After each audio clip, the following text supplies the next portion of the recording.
आप देख रहे हैं एबीएन महाराष्ट्र। मैं हूं आपके साथ मुनीर आरिफ खान।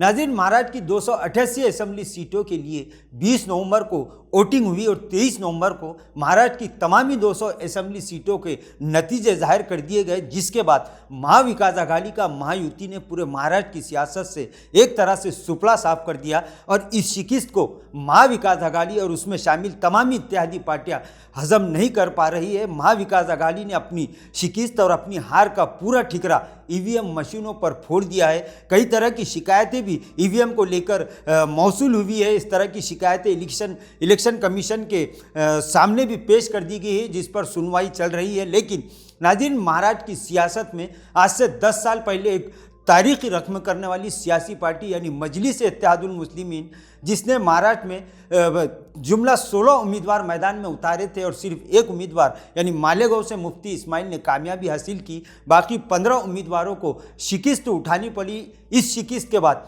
मजलिस-ए-इत्तेहादुल मुस्लिमीन ने अपनी हार का पूरा ठिकरा नाजरीन मौलाना सज्जाद नोमानी पर फोड़ दिया है। गुज़िश्ता दिन पार्टी सुप्रीमो असद अवैसी औरंगाबाद दौरे पर थे, जहां पर उन्होंने पार्टी के नेताओं के साथ, वर्करों के साथ एक मीटिंग की और मुलाकात की। वहीं नाजरीन, इस प्रोग्राम के चंद घंटों के बाद पार्टी सुप्रीमो असद अवैसी ने एक और प्रोग्राम से खिताब किया, जिसमें असद अवैसी ने अपनी हार का ठिकरा मौलाना सज्जाद नोमानी पर फोड़ते हुए एक बड़ी बात कही दी है, एक बड़ा बयान दे दिया है, जिसके बाद नाजरीन उलमा इकराम में एक तरह की बेचैनी का माहौल पाया जा रहा है। असद अवैसी ने मौलाना सज्जाद नोमानी को यहाँ तक मशवरा दे दिया कि वो सियासत ना करे बल्कि बैठकर दुआ करे। उन्होंने मौलाना सज्जाद नोमानी के जानिब से तायद और हिमायत जिस तरह से उम्मीदवारों की गई थी, उस पर अपनी सख्त नाराज़गी का इजहार करते हुए पहली मरतबा असदुद्दीन अवैसी इतने गुस्से में नाजरीन दिखाई दिए। असद अवैसी ने मौलाना सज्जाद नोमानी के इस तायदी मकतूब और इस तायदी बयान के खिलाफ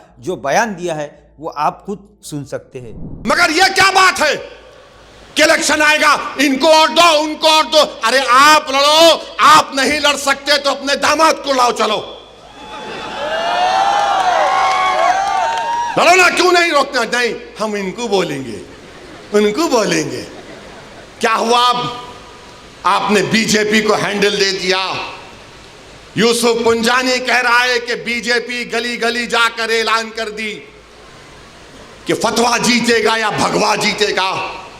अरे जब सियासत नहीं आता करना तो मत करो, दुआ करो या हिकमत अमली से इख्तियार करो। नहीं, हमको सब चीज होना। देख लिए क्या हुआ। अब किधर है आप, किधर है नहीं मालूम। कहां है वो लोग जो औरंगाबाद में बोले थे इम्तियाज जलील को वोट मत दो? उस समाजवादी पैंडेट को वोट दो बोले थे। अरे चेहरा दिखाओ औरंगाबाद के अवाम के सामने तुम। अरे लिफाफों पे जिंदगी गुजारने वालों, शर्म से डूब मरो तुम। मेरे घर को आए थे, मेरे घर को आए थे हैदराबाद को, बगैर बोले मेरे घर को आए। मैं वक्फ के बिल की मीटिंग में जा रहा था, पलट मेरा गार्ड फोन करा के साहब इतने लोग आए, मिला। घर पे आए तो मैंने कहा कि मेरा घर इतना बड़ा नहीं है, आप लोग 20 लोगों को ले लीजिए। 20 लोगों को बिठाया, वो बात करे, मैं बात करा, लेटर लिख के दिए, इनको टिकट दो, मैं गौर करूंगा। फिर जाने से पहले मैंने कहा अल्लाह के वली के अंग्रेजी कुरान का तर्जुमा जो तुर्की का छपा हुआ है, उसकी 4 कॉपियां इन जिम्मेदारों को दिया कि आप मेरे घर को आए, ये अल्लाह के वली की कुरान का तर्जुमा है। एक एक के हाथ में दिया तो औरंगाबाद जाके बोले हम घर को गए थे, हमारे को चाय तक नहीं पिलाए। अरे आप पहले से बोल देते तो नान खलिया खिला देता मैं आपको। मेरे को नहीं मालूम था कि तुम मेरे घर को खाना खाने आ रहे।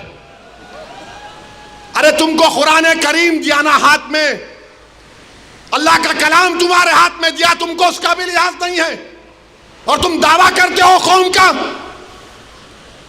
बहुत बोल सकता हूं, याद रखो, मेरी जबान को लगाम नहीं है। तुम्हारा घर से निकलना महाल कर दूंगा मैं यहां पे।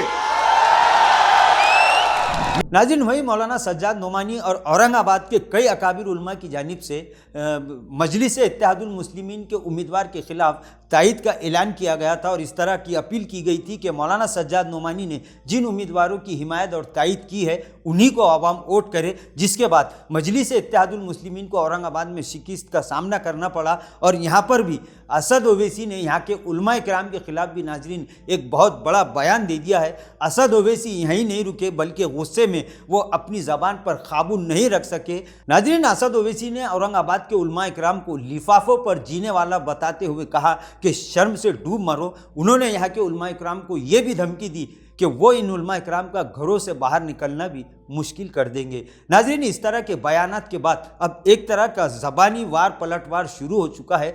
तालीमी तबका, दीनी तबका, उलमा इकराम और अइम्मा मसाजिद की जानिब से पार्टी सुप्रीमो असद ओवैसी के इस बयान के खिलाफ सख्त नाराज़गी का इजहार किया जा रहा है। आवाम का ये कहना है कि हार और जीत इस सियासत के दो रुख है। हार और जीत पर अपने आपे से बाहर होना ये बड़े सियासी कायद की कोई निशानी नहीं है। आवाम का ये कहना है कि अपनी आपसी इख्तिलाफात को भुलाना इस वक्त सबसे ज़रूरी है, लेकिन उलमा इकराम और पार्टी नेताओं के दरमियान इस तरह की बयानबाजियों से मिलत और कौम और समाज में एक तरह का इख्तिलाफ फिर बढ़ने का अंदेशा बढ़ चुका है। लिहाजा आवाम का ये कहना है कि पार्टी सुप्रीमो असद ओवैसी उलमा इकराम के ताल्लुक़ से इस तरह की बयानबाजियों से परहेज़ करें। नाजरीन, आज के लिए बस इतना ही। फिर मुलाकात होगी कुछ नई वीडियो के साथ। तब तक के लिए हमें इजाज़त दीजिए। अल्लाह हाफिज़।